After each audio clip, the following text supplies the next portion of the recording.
In this lesson, you will review what similar and congruent mean, learn the three geometry transformations, apply transformations to compare polygons to determine similarity or congruence, and distinguish when shapes are congruent, similar, or both.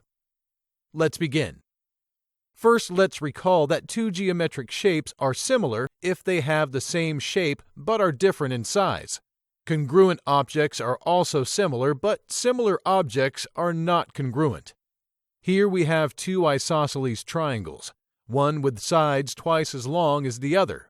Are they similar? To determine if they are similar, you have to check their interior angles to see if they are the same in both isosceles triangles.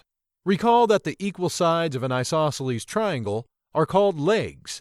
In this case, the corresponding angles between the legs and third sides are congruent at 71 degrees.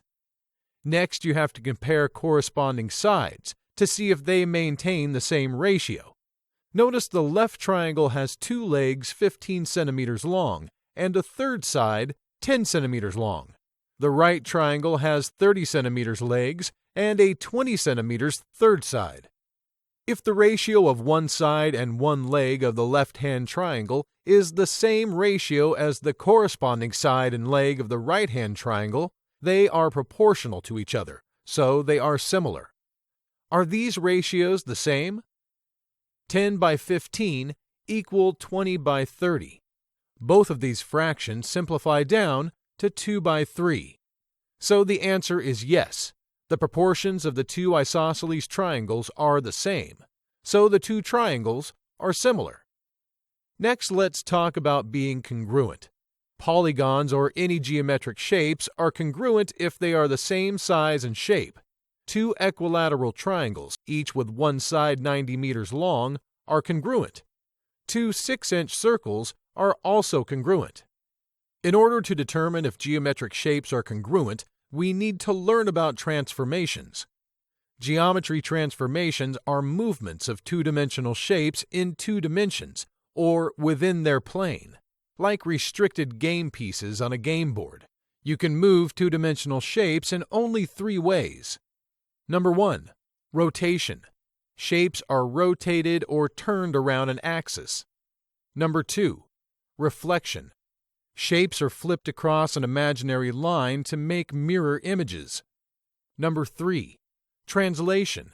Shapes are slid across the plane. You use all these concepts in everyday life. Let's check each out separately, starting with rotation. The scalene triangle on the left and the scalene triangle on the right are actually similar, but the one on the right has been rotated to stand on its shortest side. To see if the two triangles are similar, you first have to get them both in the same direction or orientation. You do this by rotating or turning one shape to align with the other. Such a transformation is called a rotation. Next, we have reflection. With regular polygons, you cannot tell if a figure has been reflected, since all sides are equal and all angles are equal. With some irregular polygons, some reflections leave you with an identical shape, but most irregular polygons will look very different once you reflect them or flip them. Here are two long, narrow rectangles. They are not regular quadrilaterals, so you can easily see that two sides are much longer than the other sides. Can you tell if one rectangle is a reflection of the other? The answer is no, you cannot. Because when you reflect this rectangle either horizontally or vertically, the rectangle appears the same. Now look at this irregular trapezoid, with two interior angles forming right angles. It is called a right trapezoid because of those two right angles. If we imagine a vertical line to the right of the shape, we can flip or reflect the shape across that line. Now the short side of the newly placed trapezoid is facing the corresponding short side of the original. The new trapezoid is reflected. The image is a reflection.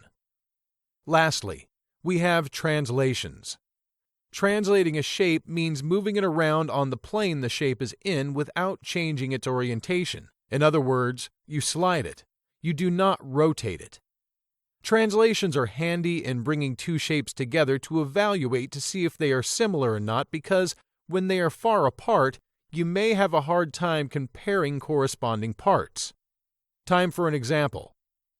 Here are two rectangles, spaced far apart and in different orientations.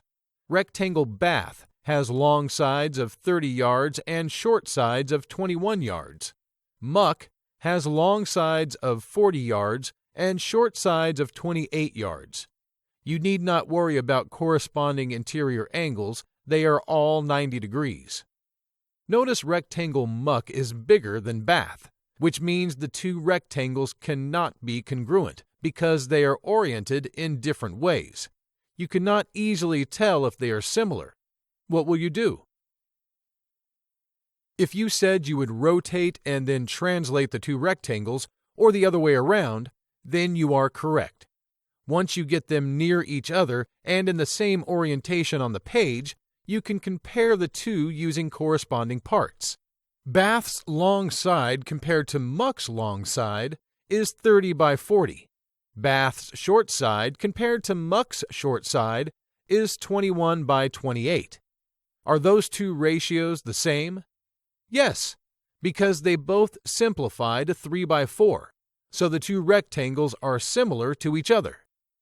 Now that you have worked through this lesson, you have recalled what similar and congruent mean, and learned the three geometry transformations, which are rotation, reflection, and translation. You also know that similar shapes differ in size only, and congruent shapes have congruent interior angles and congruent lengths of sides. You also learn that congruent shapes are also similar, but not all similar shapes are congruent.